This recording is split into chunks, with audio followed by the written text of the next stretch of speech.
how to access Primal Pictures faculty area and access the quizzes in Word document form or SCORM package form. The first thing you will need to do once you are on the platform is navigate your way towards the faculty area. This can be found in the icon at the top left-hand corner of your page, and you will see that the faculty area is listed here.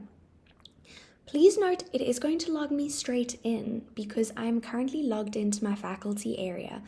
But the first time you access this faculty area, it will ask you for a username and password.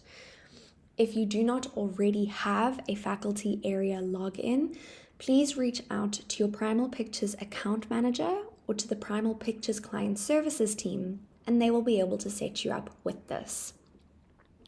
Today we are specifically discussing access to the quizzes, and if I scroll down on my page, here I have the quizzes which are found in the anatomy and physiology title.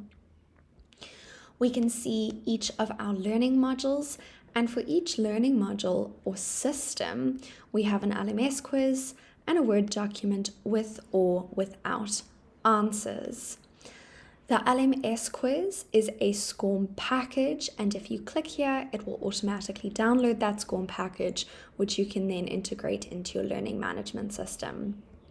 Alternatively, you can download the Word document with answers or the Word document without answers.